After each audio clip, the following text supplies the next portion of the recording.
Turn the love up a little bit louder. Rep the king just a little bit prouder. Putting hope on the radio. See why? Gonna let them know it's the inspirational power hour. It's the Inspirational Power Hour podcast with your host, Chandra Wise. Thank you guys for checking out this episode. I cannot wait to share this conversation with you. Now, this week, we're talking with playwright, writer, director David E. Talbert. We recognize David from some of his past works, which include First Sunday, Baggage Claim, Almost Christmas, and more.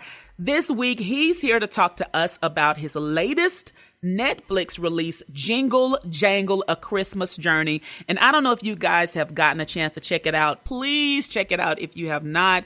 It is exactly what we need this holiday season. I shared with David and his team after I viewed it that I think it's an instant classic. I want to know, have you guys gotten a chance to see it? Have you checked it out? What did you think? So today we're going to talk all about it. We're going to talk about the star-studded cast and the newcomer to the industry. So a lot to share about Jingle Jangle with David. So guys, make sure that you stick around for this conversation. As always, make sure to follow online on Instagram and Twitter. Follow at Chandra Wise, and on Facebook, like the Inspirational Power Hour fan page.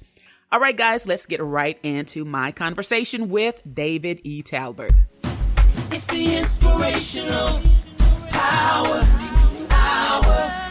It's the Inspirational Power Hour with your host, Chandra Wise. Guys, listen, can you hear how excited I am? I don't know if you guys have already checked out Jingle Jangle on Netflix. If you're like me, I love musicals. I love those type of shows. I love holiday shows. And this one, if you have not seen it, make sure that you check it out. Today, I am incredibly excited to talk to one of the most talented guys ever, I think. He's brought us some incredible plays and movies over the years. And we're here today to talk about his newest project, released exclusively on Netflix, Jingle Jangle. Like I said, check it out if you have not already. Guys, I am talking about playwright, writer, director, David E. Talbert. How are you, sir? Morning. How you doing? Awesome. Listen, as I mentioned, we're here to talk about your latest film released exclusively on Netflix, Jingle Jangle, A Christmas Journey. And David, I have to say, listen, I've seen it already, and I'm going to go ahead and say it's an instant classic. Thank you. It's one of those. It's been in like that pot of gumbo when you let the seasonings marinate, the flavors lock in, and all the juices from all the different meats and everything come together, and then after it sits a while, then you're ready to serve it. And that's what I feel like this has been for me. 22 years I've been working on this. Really? That long? 22 years? Yeah, I started writing it in 97, and I was going to do it as a Broadway musical, and then just, been working on the music and different things throughout the years. And then my wife said a few years ago, why not do it as a film? And that's when it everything took off. And guys, listen, let me give you a little of the synopsis, okay? It's a musical adventure, a visual spectacle, and it absolutely is. It follows the story of Jeronicus Jangle. And first of all, let's start with this amazing cast, okay? Forest Whitaker, Felicia Rashad, Anika Noni Rose, and your newcomer, Madalen Mills, who just lit up the screen. I mean, she's absolutely amazing. Yeah. She's out of control. Keegan-Michael Key, Ricky Martin, Hugh Bonneville, and it's just, we did a worldwide talent search, and we narrowed it down to a few, and Madalen was one, but she didn't come there to really audition. She came there to claim what was hers, and that's what she did. And she's just the brightest little light. But the whole cast, I mean, this is the A-list of A-list. And Anika Noni Rose, we got Tony Award, Grammy Award, Oscar Award, Golden Globe Award. Everybody has got trophies, and they're bringing all their A games. It's so full of star power, and I think that's exactly what a film like this needed, because it's our first time seeing this type of holiday film, this type of musical with a predominantly all-black cast, and we're able to experience it through that lens, and to me, I just think it elevates it. Yeah, it does. Well, I mean, it just gives a good representation in an area, in a genre that we haven't seen us.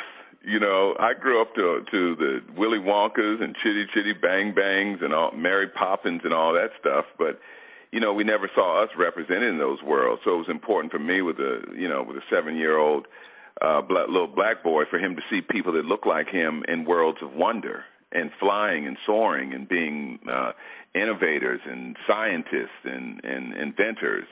And I think that's the same. You know, I think it's the same for every parent of a child of color.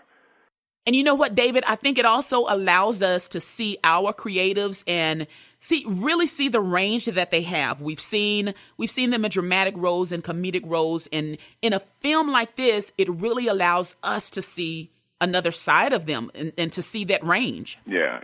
I mean, it does, and it puts us in the light that we are. I mean, all the time in this era, in the late 1800s, the only images we usually see are with a whip on our backs, you know. But this is a different aesthetic. It's something for the whole family, for the kids, and for the kids and grown folks to have pride and you know, and that's the biggest, the kind of the thing that excites me the most with people seeing this.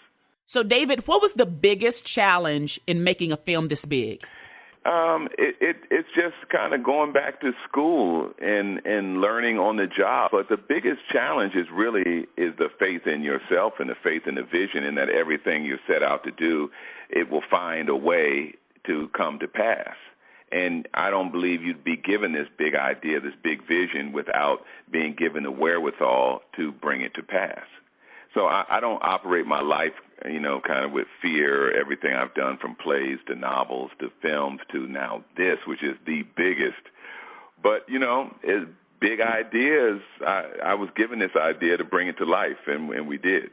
Now, let me just clarify, guys, when I say a film this big, you know, David has brought us some great films over the years: Almost Christmas, Baggage Claim, First Sunday. So when I say a film this big, my mind immediately goes to the spectacle of Jingle Jangle. The visuals, it was amazing. It was a lot to take in. How were you guys able to create such an amazing visual experience in this film? Well, it was called a budget. You know, we were Netflix gave us the resources. They believed that it was important to pour that in to tell this story, so they gave us the resources to do it and the support. And we tapped in. We shot it in London we were there a year. My wife was the lead producer, my wife and my son. We moved there to London, and so you know, the cinematographers, costume designer, the production designer, the choreographer, all these were artists from Europe that lived there. So we shot it there, we developed it there, and it is magical. It's black boy joy and black girl magic, literally. It is that, and it's something for us all as a community to rally behind and celebrate. You know, what's beautiful about it. More from my conversation with David E. Talbert right after these messages. David, what will be your most memorable moment making Jingle Jangle? It'll be my son who came on set, and we were doing a scene with Forest Whitaker when he was flying. And my son looked through the window. He's with me. He says, "Daddy, Mr. Forrest is flying." And to see the look in the kind of wonder in his eyes of seeing someone that looked like his father flying, it let him know that he too can do that. So that's probably the most memorable moment, you know, of it as a because I'm a filmmaker, yes, but I'm a father and a husband first, and that was the most important to me. So I have to ask, will we see more films like Jingle Jangle to come? Oh yeah. I mean, my imagination has been opened wide, and the door has been kicked open with this, and I'm just thankful to everyone who's seen it, and all the outpouring of love is really overwhelming. So just humble and grateful, and I'm going to keep my foot on the gas. All right, really quick before we go, talk a little bit about the music and how you were able to marry such amazing music to this incredible film. I got John Legend and Philip Lawrence. Philip Lawrence wrote all the Bruno Mars songs, and John Legend is John Legend. Harvey Mason Jr., and we put together, I wanted the music to feel good, like the music I listened to growing up, and from, the Holiness Church and Aretha Franklin, Al Green, great soul music and gospel music. So, that's what it is, and it makes you going to tap your foot. You're not going to get out of here without wanting to cheer and sing and dance and all that. Guys, listen, I cannot wait to watch this with my family, David. A small number of us, we're getting together for the holidays, and I can't wait to watch it with them. I think it's going to be a new family tradition. And listen, I told your team that this was the holiday film we didn't know we needed, and now we have it. And for that, thank you so much. Well, thank you, and God bless you and your family. Enjoy, and thanks to everyone out there for all your support over the years. Thank you guys so much for checking out my conversation with David E. Talbert. If you have not seen Jingle Jangle, again, I say it's an instant classic. Make sure to follow online on Instagram and Twitter. Follow at Chandra Wise, and on Facebook, like the Inspirational Power, our fan page. All right, guys, stay focused, stay encouraged, stay safe. Have a good one, and I will see you next time. It's the inspirational.